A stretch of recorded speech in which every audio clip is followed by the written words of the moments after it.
नमस्कार, आप देख रहे हैं जेजी न्यूज़। मैं हूं नैन्सी, वीडियो जर्नलिस्ट गगनदीप के साथ। जैसा कि आप सभी जानते हैं, जो कृष्ण बेदी जी हैं वो जो लोकसभा चुनाव के प्रभारी हैं और कहीं ना कहीं संसद के रूप में भी देखे जा रहे हैं। अभी देखना ये होगा कि क्या ये प्रभारी के रूप में ही रहेंगे या कहीं से इन्हें सांसद के लिए उम्मीदवार भी घोषित किया जाएगा। तो चलिए आपको मिलवाते हैं कृष्ण बेदी जी से, इनका क्या कहना है लोकसभा चुनावों को लेकर। मेरी पार्टी नेतृत्व ने अभी हरियाणा के बारे में अभी कोई चर्चा नहीं की है। अभी मैं प्रभारी के तौर पर पार्टी की रीति नीति और पार्टी के कार्यक्रमों को आगे बढ़ाने के लिए यहाँ पर आज मैं आया हूँ।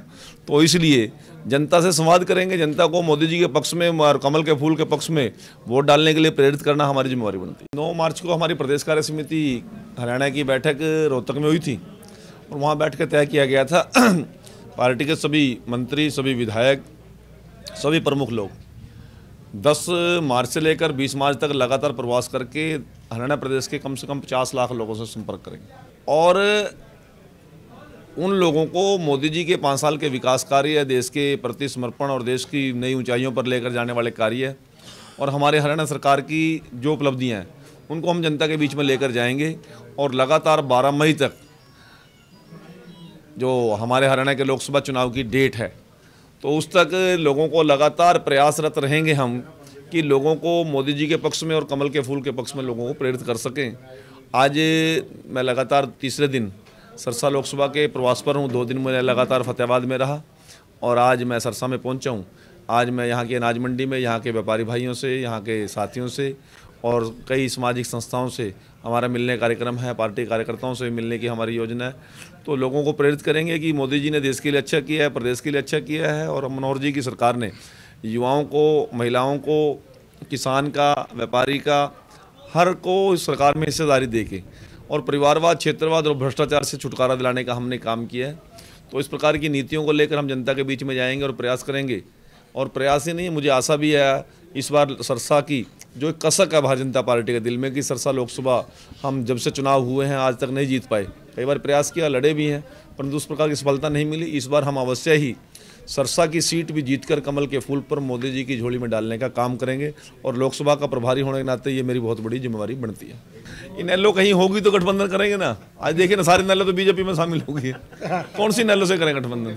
आज भारतीय जनता पार्टी प्रत्येक बूथ स्तर पर मजबूत है, विधानसभा स्तर पर मजबूत है, लोकसभा के स्तर पर मजबूत है। इस बार गठबंधन की हमें कोई आवश्यकता नहीं है और इन कमजोर लोगों से कोई गठबंधन किया नहीं करता। बहुत से लोग भारतीय जनता पार्टी में शामिल हुए हैं। यदि कुलदीप बिश्नोई जी ऐसी कोई इनकी विचार बनता है तो मेरा नेतृत्व चर्चा करेगा और यदि किसी कार्यकर्ता के आने से पार्टी को लाभ मिलता है तो अवश्य लेने काम करेंगे। यदि उनका कोई लाभ नहीं होगा तो नहीं लेंगे। कांग्रेस अब मेरे समझ नहीं आ रही कौन सी कांग्रेस की चुनौती मानने हैं। एक तो तंवर कांग्रेस है, एक रणदीप सुरजेवाला कांग्रेस है, एक हुड्डा कांग्रेस है, एक कुमारी सैलजा कांग्रेस है, कैप्टन अजय यादव कांग्रेस है, कुलदीप बिश्नोई कांग्रेस है, किरण चौधरी कांग्रेस है और मेरे ख्याल में कोई ना कोई और भी कांग्रेस होगी, मेरे याद भी नहीं। अब कौन सी चुनौती मानने, अब मुझे तो लगता नहीं है अभी कौन सी कांग्रेस की बात करें। ये लोग आज अपना अस्तित्व बचाने के लिए अपने आप को दिखाना चाह रहे हैं और कुछ नहीं है। देखिए बिल्कुल इंडियन नेशनल लोकदल के परिवार के अंदर जिस प्रकार से छींटाकशी चल रही है, जिस प्रकार से वो एक दूसरे के ऊपर आरोप अनआरोप लगा रहे हैं, परंतु मैं आपके बीच में एक बात कहना चाहता हूँ। ये तो बंटवारा तो अभी हुआ है, परंतु मैं तो लगभग 3 साल पहले जब सरसा लोकसभा के सरसा ग्रेवेंसीज में आया था, आप लोगों के माध्यम से पहली बार मैंने शेयर किया था कि ये परिवार फूट के कगार पे है और आने वाले दिनों के अंदर ये दल टुकड़े टुकड़े हो जाएगा। आज जिस प्रकार से इस परिवार के सत्ता के लिए नहीं, उस जब सत्ता में थे उस लूटे हुए धन के लिए मामले चल रहे हैं इनके, ये वो फूट है, उसके बंटवारे की फूट है। ये लोग किसान मजदूर के हित की बात नहीं कर रहे, ये तो लुटे हुए माल को समेटने में लगे हुए हैं। और इस प्रकार से यहाँ पर आज इनका हाल है, कोई इन लोगों को वोट देने के लिए, मुंह लगाने के लिए तैयार नहीं है।